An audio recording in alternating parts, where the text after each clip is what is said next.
Hey everyone, this is Karen Waksman, founder of Retail MBA. Today we're going to be talking about 5 reasons you aren't succeeding with retail. So if you have a great consumer product that you think should be on the shelves of Macy's, Kroger grocery stores, CVS, Home Depot, whatever it is for you, this little training will walk you through the 5 reasons you aren't succeeding with retail chains and really what to do about it. So before we begin, just want to explain who I am. I am Karen Waksman, founder of Retail MBA.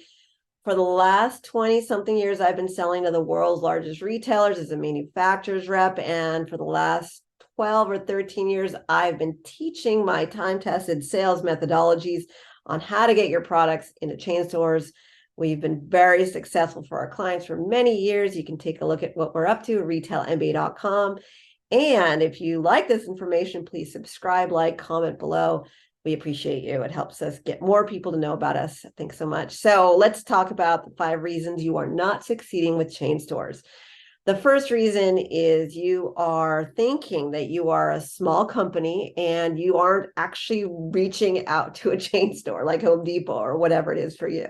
It's very common. A lot of you guys are too freaked out at the possibility of selling to a big box retailer. I'm here to tell you that retailers are dying for new products. They are so hungry for new products. There is so much competition out there. They are now fighting with the little guy who's doing so well online. You know, these retail outlets online now, they need new, interesting innovation.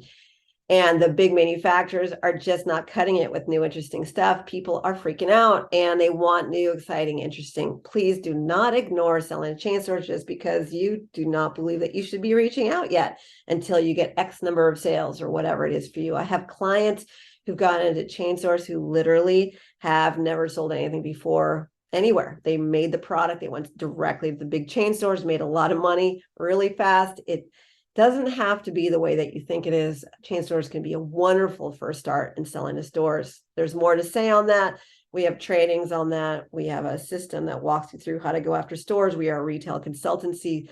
We teach people how to go after stores. So there's more data here, but the basic essence is one reason you're not succeeding is you're not actually reaching out to any retailers because you're worried about the repercussions of all that, which makes sense. You just don't know what you don't know. The next reason that you're not succeeding is that you're assuming that by going after Best Buy or whatever chain store that they're going to immediately say yes to you. And then you basically walk away from the opportunity, you never reach out to them again, believe that there's no opportunity there. You've tried, you go a different route. That is actually very silly because a lot of times a retailer like Best Buy, who's niched out, who sells consumer electronics product, is getting reach outs from so many other people similar to yours that they tend to reject you pretty easily.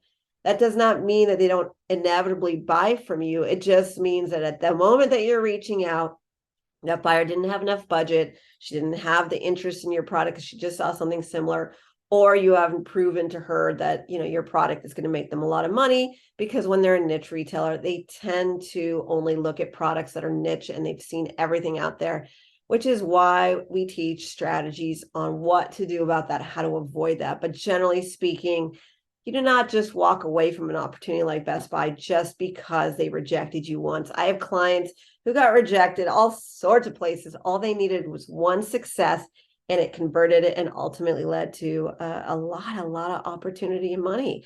And they did get into those stores. And sometimes it's just a slight tweak to what you're saying to get the buyer interested. There's so many little things that could make the difference between you making millions of dollars or not with chain stores. And people are not succeeding because they keep walking away from opportunity. The next one is you do not follow instructions. There are people like me in the world who literally go and walk you through step by step on how to go after stores. We give you the words to use.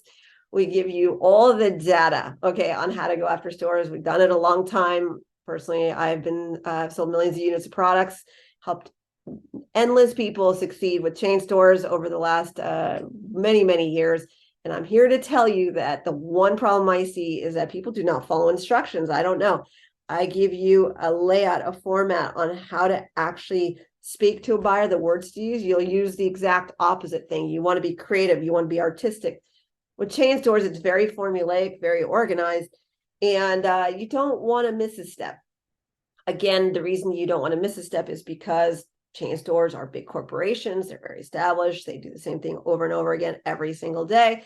They're looking for new, interesting innovation, and they do not have time for you and whatever creative thing that you're doing. I've seen people, I teach them how to do packaging. They do the opposite. I see, there's so many little things that are just very organized for you out there. And all you need to do is follow blueprints. And if you can't do that, you tend to not succeed with retailers. And it's amazing how many people are not getting into stores because of that. But the ones that just kind of follow a process have been very, very successful. It sounds kind of silly, but there's a lot of us out there who really care about helping you succeed. And if you could just be coachable, that would be really helpful. And the ones that have made a lot of money, and it just makes us happy. So that's something to think about. The next one is, you're not succeeding because you have a product that you bought off somebody else and there's nothing interesting about it. I mean, literally, it's just everybody is buying this product all over the planet. Retailers need to be a little bit interesting in stores. They are creating a user experience at a chain store, and they're asking you to be a little bit creative with your product. If you have an umbrella you're selling, do not send them a black umbrella. The whole world is selling them a black umbrella. Maybe your umbrella could be colorful and bright and trending and whatever it is. There's ways to spice things up and make it interesting for a buyer to buy. You'd be surprised at how many people don't put the effort in. They just want to make a lot of money. They just want the retailer to buy. They have no interest in adjusting or tweaking or helping the buyer out.